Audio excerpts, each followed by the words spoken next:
Bonjour à tous, donc une dernière petite vidéo donc avant le week-end, et donc je voulais vous parler pourquoi il est préférable de prier Dieu, de s'adresser à Dieu, plutôt que de s'adresser par exemple à une divinité, par exemple comme Bouddha. Donc je vais vous parler de ça très brièvement.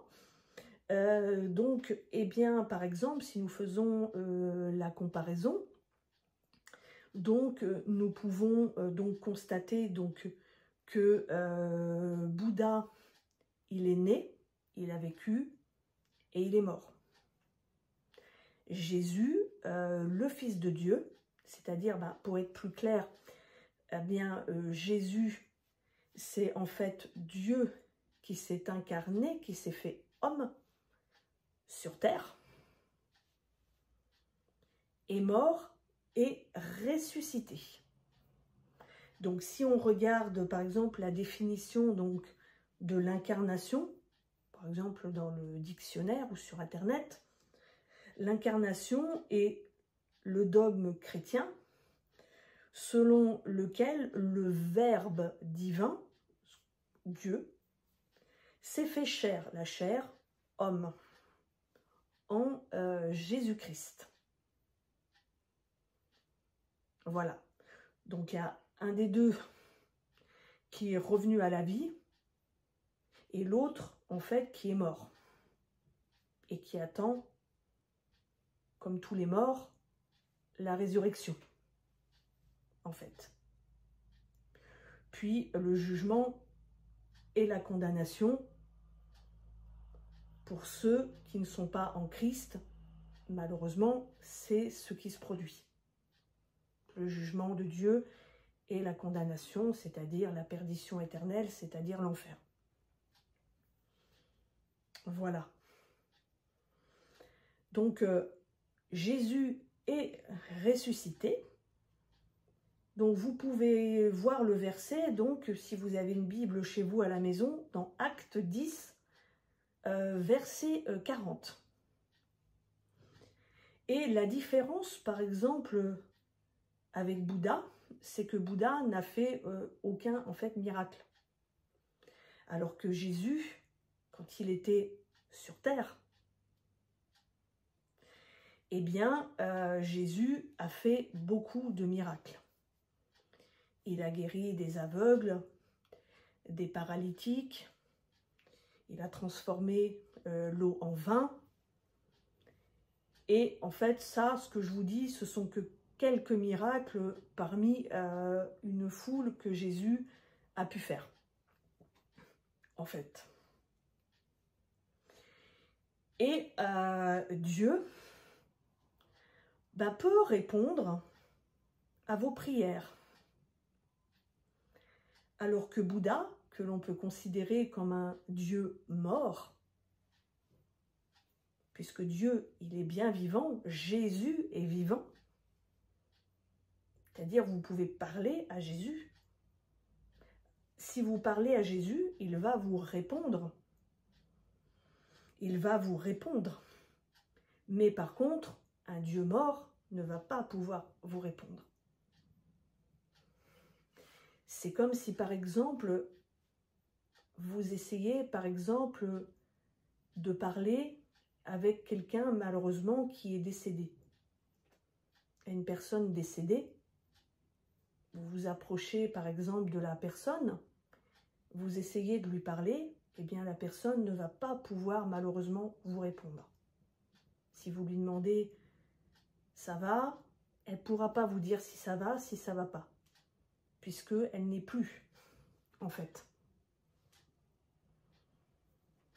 Alors que Dieu, il est vivant. C'est un Dieu d'éternité. Il était, il est et il sera. Donc, vous pouvez lui parler.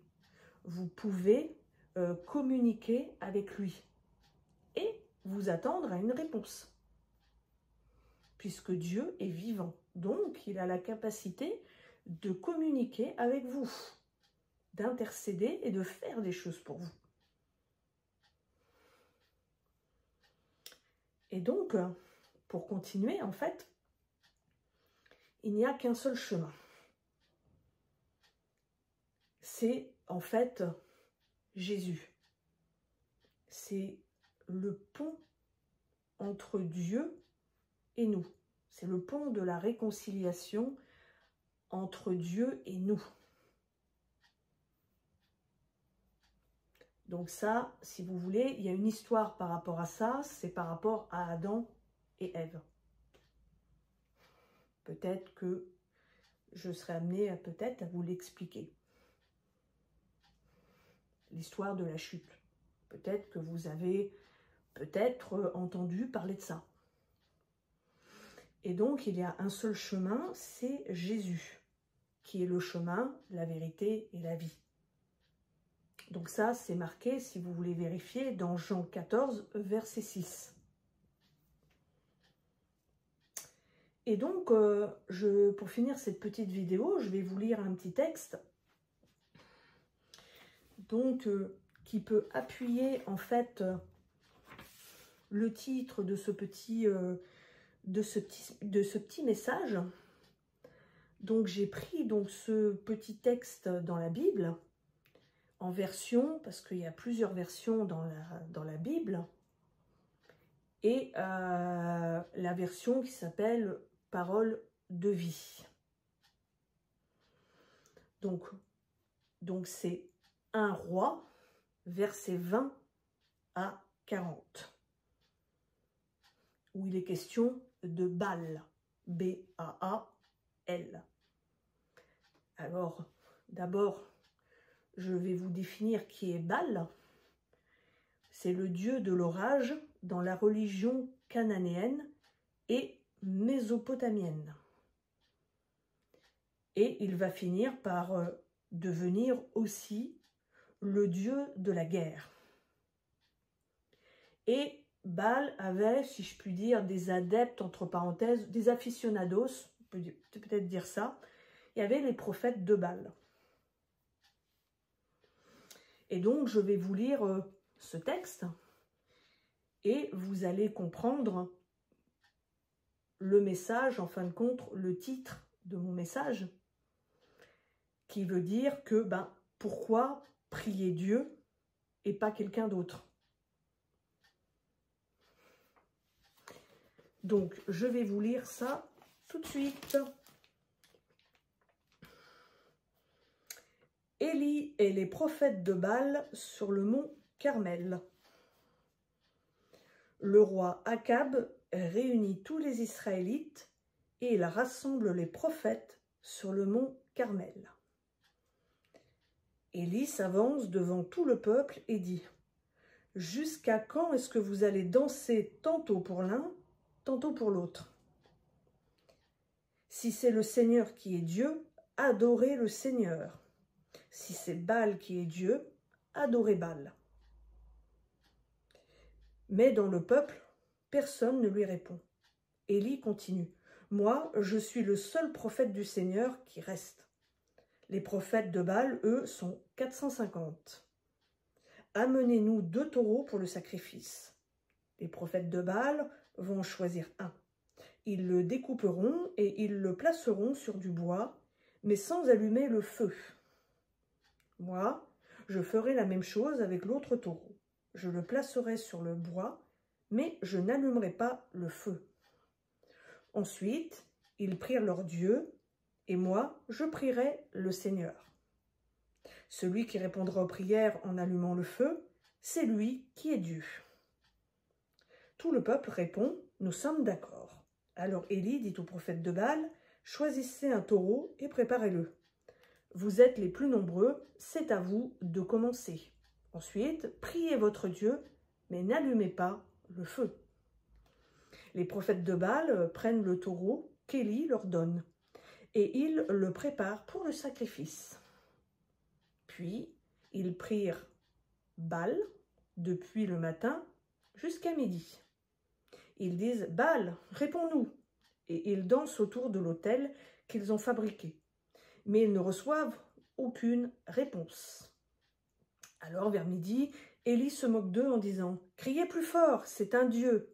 il est occupé, il règle peut-être une affaire importante, ou bien il est en voyage, ou alors il dort, et il faut le réveiller. » Les prophètes de Baal crient plus fort, selon leur coutume. Ils se font des marques sur le corps avec des épées et des lances, jusqu'à ce que le sang coule. Dans l'après-midi, ils entrent en transe jusqu'au moment du sacrifice. Mais ils ne reçoivent aucune réponse, pas un mot, pas un signe. Alors Élie dit au peuple, « Approchez-vous de moi », et tout le peuple s'approche de lui.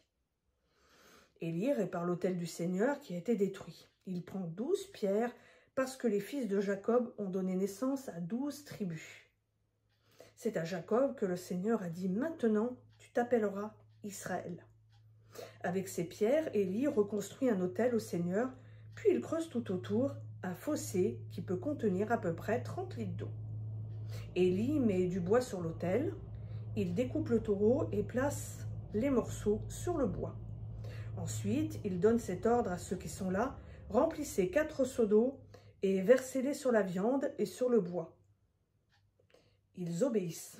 Élie leur dit, « Faites-le une 2e fois. » Ils recommencent. Élie dit, « Encore, faites-le une 3e fois. » Ils le font. L'eau coule autour de l'autel et elle remplit même le fossé. À l'heure habituelle du sacrifice, le prophète Élie s'approche de l'autel, il dit, « Seigneur, Dieu d'Abraham, d'Isaac et d'Israël, montre aujourd'hui que tu es le Dieu d'Israël. Montre que je suis ton serviteur et que j'agis sur ton ordre. Réponds-moi, Seigneur, réponds-moi. Alors les gens sauront que c'est toi, le Seigneur, qui est Dieu.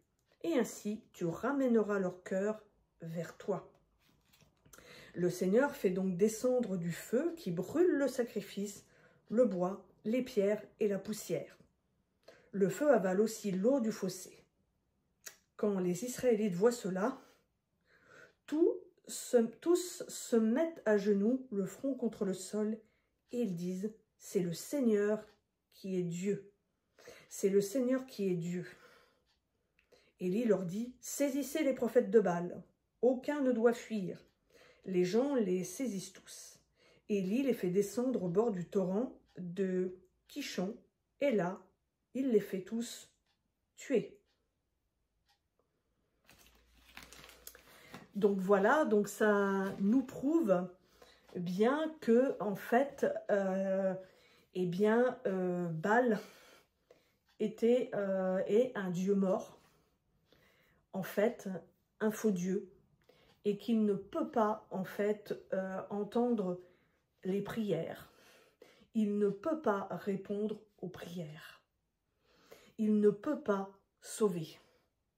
Il ne peut être le sauveur, puisqu'il n'y a qu'un seul sauveur, c'est Jésus. Il n'y a qu'un seul vrai Dieu, en fait. Et donc, ce petit passage nous prouve qu'entre Baal et Dieu, eh bien, celui qui s'est démarqué, en fait, c'est Dieu, car lui seul est le seul vrai Dieu. Donc, voilà, donc c'était pour vous dire ceci aujourd'hui. Voilà, bah écoutez, je vous souhaite à tous une bonne après-midi, et puis à bientôt pour une nouvelle vidéo.